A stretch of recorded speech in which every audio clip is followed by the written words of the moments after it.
So much went down in this episode. It's sort of overwhelming, but it was a really good episode with a lot of emotional issues, especially for Outlaw Queen fans and for Captain Swan shippers. So I have a list of the things I want to discuss, and let's go through them point by point because a lot really did go down. So the first thing that happened is we get to see King Arthur again, and then Arthur is killed by Hades. And I thought the scene when Arthur is killed by Hades is so funny. And then when Arthur is in the underworld and, he meets the Blind Witch, and then he meets Hook, and he has no clue he's dead, was also extremely funny. I loved that one little scene with Victoria Smurfit and Arthur together where she pretty much oogled him, and now Arthur's sort of Victoria's or Corella's competition. So I thought that was pretty engaging at the end of it. So I guess I'll do what happened in the underworld, because this episode lacked a flashback, which I like. We haven't had a lacked flashback episode in a while, I think. So in the underworld, Hook and Arthur, ironically, are the one who are trying to find a way to defeat Hades, and then they're doing the same thing topside. So Arthur and Hook team up, and I actually really enjoyed the bromance between Arthur and Hook. It was much more tangential than the bromance between Charming and Arthur, but obviously the Charming and Arthur romance was extremely forced because Arthur was tricking Charming at that point. So I really did like that. I like that scene when Arthur, his foot gets captured by one of the River of Lost Soul spirits, and Hook actually saves him. Fire can defeat those spirit monsters. That was kind of cool. I like that. And then in the end, Hook gets the book, and he also gets the storybook pages in Hades' throne room. Arthur actually helps him find it, and then Hook puts the pages inside the storybook, and they go to Emma. And because of that, they were essentially able to allow Arthur to find a new purpose, which is to fix the underworld.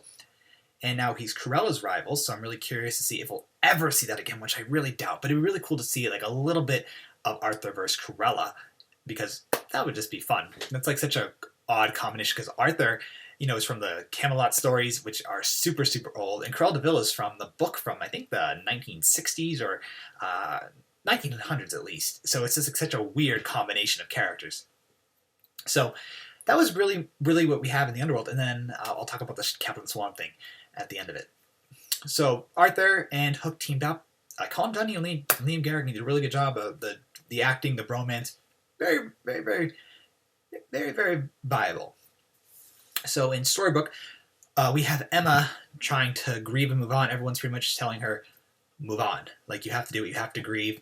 And then we have Robin and Regina versus Zelena and Hades. And Zelena is unable to accept that Hades is evil, and Regina wants to convince her otherwise. And in the end, that happens. There was that beautiful scene where, Zelena is holding the Olympian crystal, and she's torn between Regina and Hades, and in the end, she picks Regina.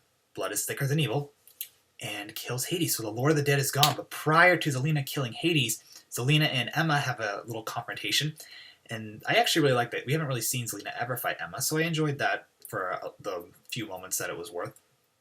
And then Hades kills Robin Hood, and I believe the spear Hades said would end you. It doesn't say the underworld. I think you're just gone. So Robin, the poor guy, poof. One question I have, and it's really irrelevant, I would guess. Who's raising Roland now? Would that be Regina? I mean, Robin Hood and Regina are not married, so does she get him too? I don't know. I thought the funeral scene with Robin Hood was really beautiful. And also, just another thing that I really liked about this episode is Merida was back, but she was so lackluster, it was kind of irrelevant to have her around. But I'm glad that Amy Manson got to come back to the show for at least a little bit. So, Outlaw Queen has sunk, and Captain Swan has risen. He came back because Hook was able to defeat Hades. I don't know why Zeus wouldn't ever want to interfere, but I do have to say the actor that played Zeus really didn't overwhelm me. I was kind of underwhelmed by him. They could have picked... I would have gone with an older guy with the beard. That's how I would have pitched it. But I don't know. Once Upon a Time, normally they're really good with their casting, but I feel like this one I was like, it's all right. So because of Hook's deeds in defeating Hades, Zeus allows Hook to move on. But moving on means coming back to life in this case, because that was Hook's reward for defeating Hades, and Emma and him reunite. It was beautiful.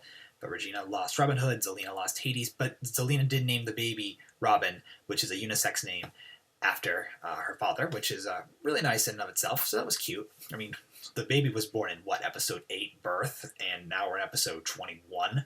So it only took them 13 episodes to name her, at least. It's just so funny. So overall, this episode, a lot really went down. Outlaw Queen is broken or sunk. Captain Swan is back. Zelena and Regina are on good terms.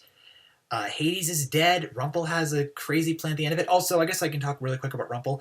Rumple went to Belle's father, and Belle was like, better her be asleep than with you. I thought that was kind of interesting that Mo wouldn't want to bring Belle back to life. Emily DeRaven wasn't even in the episode. Also, I really do like Charming and Snow's moments of being able to comfort Emma, because that scene when Jennifer is just grieving is so sad. She broke my heart, it really did. Also, the scene when Regina and Zelena were in the office with Hades, that also broke my heart, because Regina and Zelena, or Lana and Rebecca, are such talented actresses, and they're really able to move you. But my point being was, I really did like that Charming and Snow were able to give Emma bits of comfort. Jared Gilmore did absolutely nothing. When I was tweeting this, because I did live tweet this many times, Bex actually tweeted or favorited 2 of my tweets, which I thought was awesome. That really made me happy. So I guess this review will be a little shorter. We'll have a longer one with Joe on RNG Reviews. I'll do a trailer review of the season finale there. The episode was pretty good. I liked it. I guess for a rating B+, A-. I would go with, what would you guys rate it? Share your thoughts about the episode in the comments below. It really did get to me, but I really enjoyed Hook and Arthur's team-ups. I enjoyed that one little bit of Cruella. I enjoyed... I didn't enjoy Regina and Rebecca crying, or Regina and Zelena crying, but I really did love that scene when Hades had pretty much made her choose between him or her. Also, that one scene where Hook puts the pages back in the book and they flip when Emma opens them, I thought that was great, because that actually was very much a throwback to Charmed for me right there, when the Book of Shadows pages would flip around. So overall, super strong episode. This one was a lot better. I was so happy we're out of the underworld, no longer dealing with the orange hue. That's refreshing. So I am all done. I will ask you guys to share your thoughts about the episode in the comments below, and we'll talk real soon. Bye!